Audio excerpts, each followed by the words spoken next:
ನಾನಿವತ್ತು ನಿಮಗೆ ಒಂದು ಬೇರೆ ವೆರೈಟಿ ಚಕ್ಲಿ ಮಾಡೋದು ತೋರಿಸ್ಕೊಡ್ತೀನಿ. ಇದಕ್ಕೇನಿದೆ ಅಲ್ಲ ರೀ, 4 ಕಪ್ಪು ಅಕ್ಕಿ ತೊಗೋಬೇಕು. 4 ಕಪ್ ಅಕ್ಕಿ,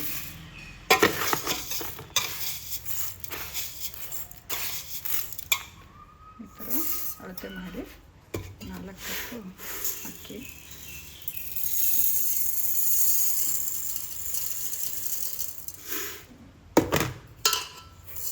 ಮೂರಾಯಿತು. ಇದು 4 ಕಪ್ಪು.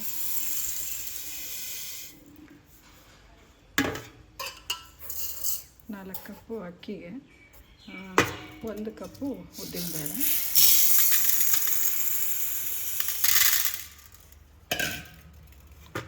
ಇದು 1 ಕಪ್ಪು ಉದ್ದಿನಬೇಳೆ. ಇದು ಸ್ವಲ್ಪ ಈಸಿ ಆಗುತ್ತೆ ರೀ ಮೆಥಡ್. ಏನು ಒಂದು ಸರಿನೂ ಚಕ್ಲಿ ಮಾಡಿಲ್ಲಪ್ಪ ನಾವು, ಫ್ರೆಶರು ಅಂದರೆ ಹೊಸದಾಗಿ ಕಲಿತಾ ಇದ್ದೀವಿ ಅನ್ನೋರಿಗೆ ಸಹಿತ ಈಸಿಯಾಗಿ ಬರುತ್ತೆ. ಸ್ವಲ್ಪ ಪ್ರಿಪ್ರೇಷನ್ ಮಾಡ್ಕೋಬೇಕಷ್ಟೇ. ಅಕ್ಕಿನ ಎಲ್ಲ ಚೆನ್ನಾಗಿ ತೊಳ್ಕೊಂಡು ಕೈ ಆಡಿಸಿ 2 ಸರಿ ಚೆನ್ನಾಗಿ ತೊಳ್ಕೊಬೇಕು. ತೊಳ್ಕೊಂಡು ಉದ್ದಿನಬೇಳೆನೂ ಚೆನ್ನಾಗಿ ತೊಳ್ಕೊಬೇಕು. ತೊಳ್ಕೊಂಡು ಇಮ್ಮಿಡಿಯೇಟಾಗಿ ನೀರು ಬಸ್ಬಿಡಬೇಕು. ಬಸ್ತು ಒಂದು ಬಟ್ಟೆ ಮೇಲೆ ನೆರಳಲ್ಲೇ ಒಣಗಿಸ್ಬೇಕು. ನಾನು ನಿಮಗೆ ತೊಳ್ಕೊಂಡು ತೋರಿಸ್ತೀನಿ.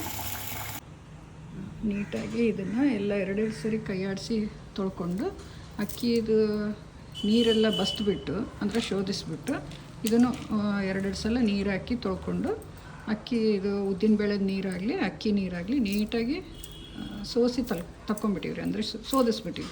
ಈ ಪ್ಲೇಟು ಇದು ಈ ಥರ ಮುಚ್ಚಿ ನೀಟಾಗಿ ಬಸ್ದು ಬಿಡಬೇಕು ನೀರಿಲ್ದಂಗೆ. ಇದನ್ನು ನಾವು ಈಗೊಂದು ಬಟ್ಟೆ ಮೇಲೆ ನೀಟಾಗಿ ಮನೇಲಿ ಒಣಗಾಕೋಣ. ಇದು ನಾವು ಆಗಲೇ ಅಕ್ಕಿ ತೊಳೆದು ಒಣಗಾಕಿದ್ವಲ್ಲ, ಒಂದು ಬಟ್ಟೆ ಮೇಲೆ ಶೋಧಿಸಿ ಹಾಕಿದ್ವಲ್ಲ, ಇದು ಬೆಳಗ್ಗೆ ಹಾಕಿದ್ದು.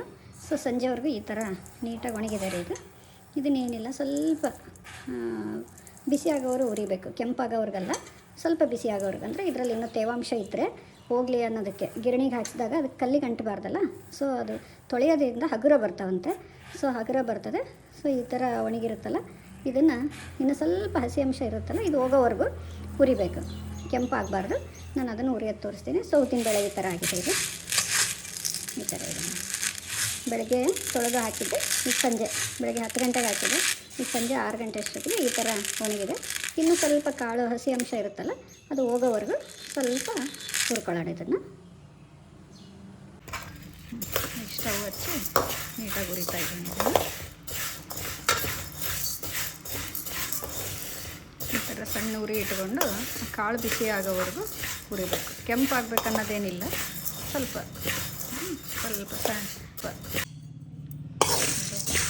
ಸಣ್ಣ ಫ್ಲೇಮ್ ಇಟ್ಕೊಂಡು ಹುರಿದು ಈ ಕಲರ್ ಬರ್ತಾಯಿದೆ ನೋಡಿ. ಈ ಥರ ಚೆನ್ನಾಗಿ ಅದು ಕಾಳಿಂದು ತೇವಾಂಶ. ಈಗ ಅಕ್ಕಿ ಉರಿಯೋದು ಇಟ್ಕೊಂಡಿದ್ದೀನಿ. ಈಗ ಅಕ್ಕಿ 4 ಕಪ್ ಇತ್ತು.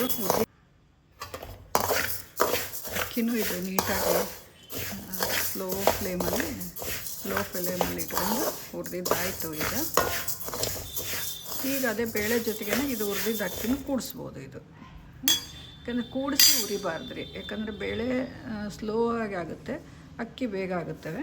ಈಗ ಹುರಿದಿದ ಮೇಲೆ ಒಂದರಲ್ಲೊಂದು ಸೇರಿಸ್ಬೋದು. ಇದನ್ನು ನಮ್ಮ ಸೈಡ್ ಪಂಚಮಿ ಹಬ್ಬಕ್ಕೆ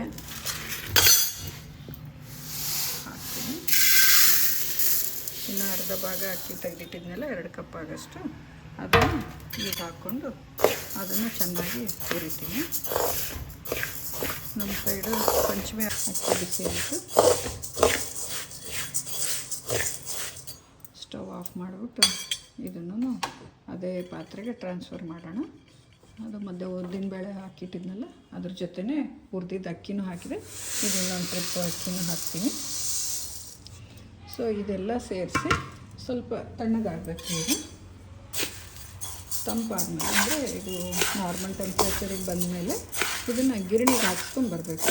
ಇಲ್ಲಿ ನಮ್ಮಲ್ಲಿ ನಮ್ಮ ಊರಿನಲ್ಲೆಲ್ಲ ಚಿಕ್ಕ ಗಿರಣಿ ಇದಾವೆ ರೀ, ಸ್ಪೆಷಲ್ ಗಿರಣಿ. ಅಂದರೆ ಇಂಥದ್ದೆಲ್ಲ ಬೇರೆ ಹಿಟ್ಟು ಮಿಕ್ಸ್ ಆಗೋಲ್ಲ, ಚಿಕ್ಕ ಚಿಕ್ಕ ಗಿರಣಿ ಇರ್ತವೆ, ಫ್ಲೋರ್ ಮಿಲ್ಲು, ಅದರಲ್ಲಿ ಹಾಕ್ಸ್ಕೊಂಡು ಬಂದುಬಿಡ್ತೀವಿ. ಯಾವ ಬೇರೆ ಹಿಟ್ಟು ಮಿಕ್ಸ್ ಆಗೋಲ್ಲ, ನೀಟಾಗಿ ಆಗುತ್ತೆ. ಇದಕ್ಕೆ ಯಾಕಂದರೆ ಕೆಲವು ಅಷ್ಟು ನೀಟಾಗಿ ಹಗುರವಾಗಿ ಬರಲ್ಲ ಚಕ್ಲಿ. ಸೊ ಹಂಗಾಗಿ ನಾವು ಚಿಕ್ಕ ಗಿರಣಿ ಬರ್ತವೆ ಇಲ್ಲಿ, ಅದೇ ಥರದ್ದು ಹಾಕ್ಸ್ಕೊಂಡು ಬರ್ತೀವಿ. ಗಿರಣಿಗೆ ಹಾಕ್ಸ್ಕೊಂಬಂದ್ಮೇಲೆ ನೆಕ್ಸ್ಟ್ ಪ್ರೋಸೆಸ್ ಇರುತ್ತೆ. ನಾನು ಮತ್ತೆ ನಿಮ್ಗೆ ಅದು ಮಿಕ್ಸಿಂಗ್ ತೋರಿಸಿದ್ನಲ್ಲ, ಇದು ಗಿರಣಿಯಿಂದ ಬಂದಿದ್ದಿಟ್ಟು ಇದನ್ನೆಲ್ಲ ನೀಟಾಗಿ ಜರಡಿ ಮಾಡಿ ಇಟ್ಕೊಂಡಿದ್ದೀನಿ. ಇದು ನಾವು ಯಾವ ಅಳತೆ ತೊಗೊಂಡಿದ್ವಲ್ಲ 4 ಅಕ್ಕಿ 1 ಉದ್ದಿನ ಬೇಳೆನ ನೀಟಾಗಿ ತೊಳೆದು ನೆರಳಲ್ಲಿ ಒಣಗಿಸಿ ಅದನ್ನು ನಾವು ಗಿರಣಿಗೆ ಹಾಕ್ಸ್ಕೊಂಬಂದು ಇದನ್ನು ಜರಡಿ ಮಾಡಿ ಇಟ್ಕೊಂಡಿರೋದು. ಇದಿಟ್ಟು ಇದಕ್ಕೆ ನಾವು ಯಾವುದು ನೀವು ಲೋಟದಿಂದ ಅಥವಾ ಗ್ಲಾಸಿಂದ ಅಳತೆ ಅಕ್ಕಿ ತೊಗೊಂಡಿದ್ರಲ್ಲ 4, ಅದೇ ಥರ 4 ಗ್ಲಾಸು ಪುಟಾಣಿ ಹಿಟ್ಟು ತೊಗೋಬೇಕು.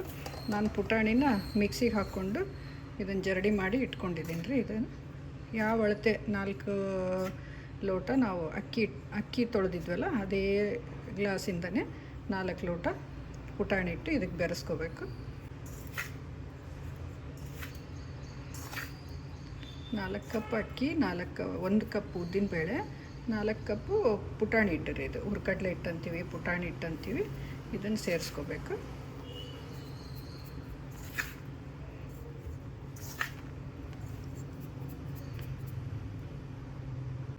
ಇದು 4 ಕಪ್ ಪುಟಾಣಿ ಹಿಟ್ಟು ಹಾಕ್ಕೊಂಡು ಇದನ್ನು ಚೆನ್ನಾಗಿ ಕಲಿಸ್ಕೋಬೇಕು. ಇದನ್ನು ಎಲ್ಲ ಹೊಂದ್ಕೋಬೇಕು, ಎಲ್ಲ ಹಿಟ್ಟನ್ನು ಸಮನಾಗಿ ಹೊಂದ್ಕೊಂಡಾದಮೇಲೆ ಇದಕ್ಕೆ ನಮಗೆ ಬೇಕಂದರೆ ನಾವು ಹಾಕ್ತಾ ಇರೋದು ಜೀರಿಗೆ ಮತ್ತು ಎಳ್ಳು, ಕರಿ ಎಳ್ಳು, ಜೀರಿಗೆ.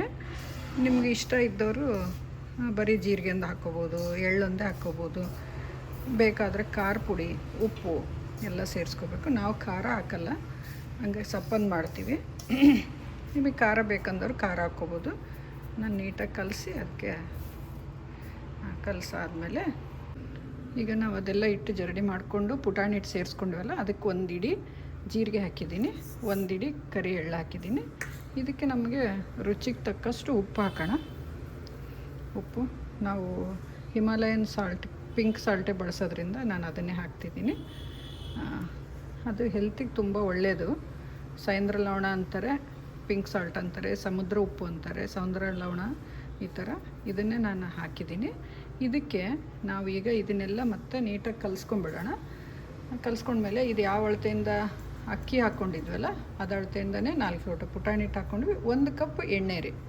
ಎಣ್ಣೆ ಕಾಯಿಸ್ಬಿಟ್ಟು ಚೆನ್ನಾಗಿ ಉಗಿ ಕಾಯಬೇಕು. ಕಾಸಿ ಎಣ್ಣೆಗೆ ಈ ಹಿಟ್ಟಿಗೆ ಅದನ್ನು ಅದು ಎಣ್ಣೆ ಎಲ್ಲ ಹಾಕಿದ್ವಲ್ಲ ಸ್ಪೂನಿಂದ ಸ್ವಲ್ಪ ಕಲಿಸ್ದೆ. ನೆಕ್ಸ್ಟ್ ಕೈಯಿಂದನೇ ಕಲಿಸ್ತಾ ಇದ್ದೀನಿ. ಸರಿಯಾಗಿ ಸಮನಾಗಿ ಕಲ್ತ್ಕೋಬೇಕಲ್ಲ ಅದು. ಸೊ ಸ್ವಲ್ಪ ಸ್ಪೂನಿಂದ ನಮ್ಗೆ ಎಷ್ಟು ಬೇಕಷ್ಟು ಹಿಟ್ಟನ್ನು ದೊಡ್ಡ ಪುಟ್ಟಿಯಿಂದ ಈ ಸಣ್ಣ ಪುಟ್ಟಿಗೆ ಟ್ರಾನ್ಸ್ಫರ್ ಮಾಡಿಕೊಂಡು ನೀಟಾಗಿ ತಣ್ಣೀರೇ ಹಾಕ್ಕೊಂಡು ನೀಟಾಗಿ ನಾದ್ಕೋಬೇಕು. ಇದನ್ನು ಬಿಸಿನೀರು ಹಾಕೋದೇನು ಬೇಕಾಗಿಲ್ಲ, ತಣ್ಣೀರೇ ಸಾಕು. ಚೆನ್ನಾಗಿ ಹಿಟ್ಟಿಗೆಲ್ಲ ನೀರನ್ನು ಹಿಡಿಯೋ ಥರ ಕಲಸಿ, ಇದು ಸ್ವಲ್ಪ ಉದ್ದಿನಬೇಳೆ ಪುಟಾಣಿ ಹಿಟ್ಟಿರುತ್ತಲ್ಲ, ಇದು ಸ್ವಲ್ಪ ನೀರು ಕುಡಿತದೆ. ಇದು ನಾನಿದು ಕ್ವಾಡ್ಜು ಸ್ಲ್ಯಾಬ್ ಇರೋದ್ರಿಂದ, ಇದು ನಮ್ಮದು ಗ್ಯಾಸ್ ಕಟ್ಟೆ ಇರೋದ್ರಿಂದ, ಇದು ಸಿಲ್ವರ್ ಪಾತ್ರೆ, ಅಲ್ಯೂಮಿನಿಯಂ ಪಾತ್ರೆ, ಸ್ವಲ್ಪ ಬ್ಲ್ಯಾಕಿಶ್ ಕಲೆ ಆಗುತ್ತೆ ಅಂತ ಹೇಳ್ಬಿಟ್ಟು ಕೆಳಗೊಂದು ವೇಸ್ಟ್ ನ್ಯೂಸ್ ಪೇಪರ್ ಹಾಕ್ಕೊಂಡಿದ್ದೀನಿ. ಇದನ್ನು ನೀಟಾಗಿ ಈ ಥರ ಮಾಡಿಕೊಂಡು ನೀರಿನ ಹಿಡಿಯುತ್ತೆ. ಇದು ಕಲಿಸ್ಕೋಬೇಕು.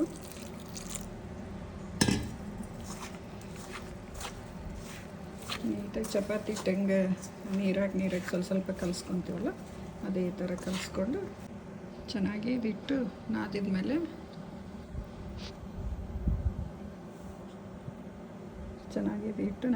ಈ ಥರ ಸ್ವಲ್ಪ ಗಟ್ಟಿಯಾಗಿ ನಾದ್ಕೋಬೇಕು. ಅದರಲ್ಲೇ ಸ್ವಲ್ಪ ತೊಗೊಂಡ್ಬಿಟ್ಟು, ಇದು ಚಕ್ಲಿ ಒರಳರಿ ಇದು, ಇದಕ್ಕೆ ಸರಿಯಾಗಷ್ಟು ಸ್ವಲ್ಪ ಈ ಥರ ಮೆತ್ತಗೆ ನಾದ್ಕೊಂಡು ಈ ಥರ ಉದ್ದ ಶೇಪ್ ಮಾಡ್ಕೋಬೇಕು. ಇದರಲ್ಲಿ ಇಟ್ಕೋಬೇಕು. ಈಗ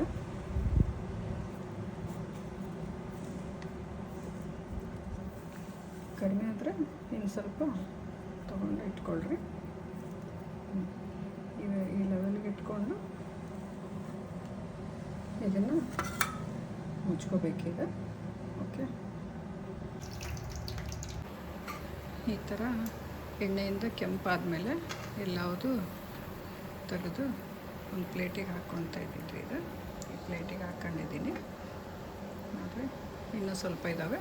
ಇದು ನೀಟಾಗಿ ಸ್ವಲ್ಪ ಸಿಮ್ಮಲ್ಲಿ ಇಟ್ಕೊಂಡು ಚೆನ್ನಾಗಿ ಕರೆದ್ರೆ ಒಳ್ಳೆ ಕಂದು ಬಣ್ಣ ಬರ್ತದೆ. ಆಗಲಿ ಇನ್ನು. ಇದಾಗಿರೋದನ್ನು ನಿಮಗೆ ಮುರಿದು ತೋರಿಸ್ತೀನಿ. ಎಷ್ಟು ಚೆನ್ನಾಗಿ ಬಂದಿದೆ ಅಂದರೆ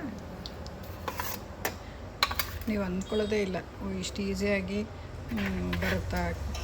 ಯಾಕಂದರೆ ಫಸ್ಟ್ ಸ್ಟಾರ್ಟಿಂಗ್ ಒಬ್ಬೊಬ್ರು ಮಾಡೋರು ಕೆಡಿಸ್ಕೊಂಬಿಡ್ತಾರೆ, ಇಲ್ಲ ಎಣ್ಣೆಯಲ್ಲಿ ಹರಳ್ಕೊಂಬಿಡೋದು, ಇಲ್ಲ ಭಾರ ಆಗೋದು, ಅಂದರೆ ಹಗುರ ಆಗದೆ ಇರೋದು. ನೋಡಿರಿ ಎಷ್ಟು ಪೊಳ್ಳು ಬರ್ತಾಯಿದೆ ಇದು, ಹೌದಲ್ವ? ನೋಡಿರಿ ತಿಂದ್ರೂ ಹೆಂಗೆ ಕ್ರಿಸ್ಪಿಯಾಗಿ ಸೌಂಡ್ ಬರುತ್ತಲ್ಲ, ನೋಡಿರಿ ಇದು ಈ ಥರ ಮುರಿತೀನಿ. ನೋಡಿರಿ ಎಷ್ಟು ಚೆನ್ನಾಗಾಗಿದೆ ಇದು ಅಲ್ವಾ? ನೀವು ಟ್ರೈ ಮಾಡಿ ನೋಡಿರಿ, ಹೇಗಾಗಿದೆ ಅಂತ ತಿಳಿಸ್ರಿ. ನೋಡಿರಿ ಹಗೂರ ಅಂದರೆ ಹಗುರ. ಓಕೆ, ಇನ್ನೂ ಇದ್ದಾವೆ. ನಾನು ಅದನ್ನು ಕರೆದ್ಬಿಟ್ಟು ನಿಮಗೆಲ್ಲವುದು ಒಂದು ಸರಿ ತೋರಿಸ್ತೀನಿ. ಮತ್ತೆ ಎಲ್ಲ ಚಕ್ಲಿ ಮಾಡಿದ್ದೀನಿ. ಈಗ ಸುಮಾರು 1 kg ಅಕ್ಕಿಗೆ ಸುಮಾರಾಗುತ್ತೆ ನಿಮಗೆ. ಇಷ್ಟೆಲ್ಲ ಚಕ್ಲಿ ಆಗಿದೆ, ಭಾಳ ಚೆನ್ನಾಗಿದೆ ರೀ, ತುಂಬ ಚೆನ್ನಾಗಾಗಿದೆ. ನೀವು ಒಂದು ಸರಿ ಟ್ರೈ ಮಾಡಿ ಹೇಗಾಗಿದೆ ಅಂತ ನನಗೆ ಕಮೆಂಟ್ ಮೂಲಕ ತಿಳಿಸಿ. Thank you.